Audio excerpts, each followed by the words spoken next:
BN construction and supplier নামেই যাৰ পৰিচয়। আমাৰ প্ৰতিষ্ঠানত PM সূৰ্যাঘৰ মুফ্ত বিজলী যোজনা আঁচনিৰ উদ্যোগত আপোনালোকে ছাবচিডি আৰু সুলভ মূল্যত আপোনালোকৰ গৃহত সংযোগ কৰিব পাৰিব সোলাৰ পেনেল। গতিকে আজিয়ে আহক আমাৰ শ্ব'ৰুম BN কনষ্ট্ৰাকশ্যন এণ্ড ছাপ্লায়াৰলৈ আৰু সকলো ধৰণৰ ইলেক্ট্ৰিকেল সামগ্ৰীৰ লগতে লৈ যাওক সোলাৰ পেনেল আপোনাৰ গৃহলৈ। আমাৰ ঠিকনা BN কনষ্ট্ৰাকশ্যন, লিচুবাৰী, যোৰহাট। যোগাযোগ নম্বৰটো হৈছে 9435097068 অথবা 9085161789।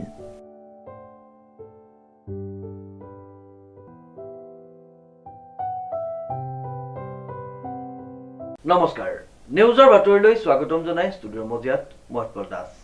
চাহক আজিৰ বাতৰি। ঐতিহাসিক শ্ৰী শ্ৰী বাসুদেৱ থান নৰোৱা সত্ৰত এতিয়া চলিছে দৌল উৎসৱৰ উদযাপনৰ বাবে ব্যাপক প্ৰস্তুতি। নিউজৰ এক ৰিপৰ্ট। ঐতিহাসিক শ্ৰী শ্ৰী বাসুদেৱ থান নৰোৱা সত্ৰত দৌল উৎসৱ উদযাপনৰ প্ৰস্তুতি। ইচ্ছুকসকলে অংশগ্ৰহণ কৰিব পাৰিব বাণিজ্য মেলাত।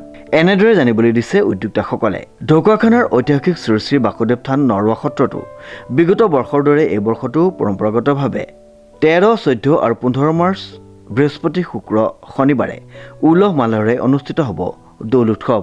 তিনিদিনীয়া বৰ্ণাঢ্য কাৰ্যসূচীৰে দৌল উৎসৱ উদযাপনৰ বাবে সকলো ফালৰ পৰা প্ৰস্তুতি তুংগত কৰি তুলিছে সত্ৰ পৰিচালনা আৰু উৎসৱ উপসমিতিয়ে।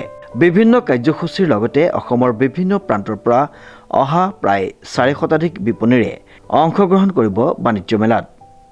ইয়াৰ বাবে ইচ্ছুক ব্যক্তিয়ে অংশগ্ৰহণ কৰিব পাৰিব বুলি জানিবলৈ দিছে উদ্যোক্তাসকলে। শ্ৰী বাসুদেৱ থান নৰোৱা সত্ৰৰ আগন্তুক দৌল উৎসৱ উপলক্ষে সমূহ অসমবাসী ৰাইজলৈ আমি ৰঙৰ উৎসৱ হোলীৰ আন্তৰিক শুভকামনা জ্ঞাপন কৰিছোঁ।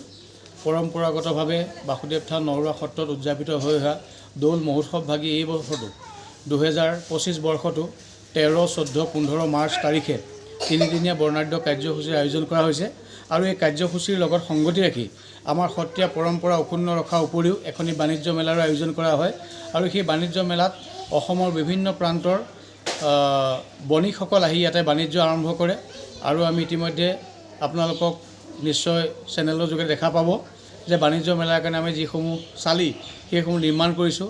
প্ৰায় 400 চালি আমাৰ নিৰ্মাণ তাতে হ'ব। 4 শতাধিক বণিক তাতে উপস্থিত হৈ এই 3 দিনত ব্যৱসায় কৰিব। আহক বাসুদেৱ থানত হোলীৰ আনন্দ উৎসৱ উপভোগ কৰাৰ লগতে এই বাণিজ্য মেলাখনতো অংশগ্ৰহণ কৰি আমাৰ এই অনুষ্ঠানটি সাফল্যমণ্ডিত কৰাত সকলোৰে সহায় সহযোগিতা কামনা কৰিছোঁ আৰু প্ৰশাসনকো আমি অনুৰোধ জনাইছোঁ আপোনালোকৰ চেনেলৰ যোগেদি আমাৰ যে অনুষ্ঠানটো সুচাৰুৰূপে যাতে পৰিচালিত হয় তাৰ বাবে সম্পূৰ্ণ সহযোগিতা আমি অনাগত দিনত পাই আহিছোঁ আৰু ভৱিষ্যতেও পাম বুলি আমি আশাবাদী। Jintu কোচৰ report, news now.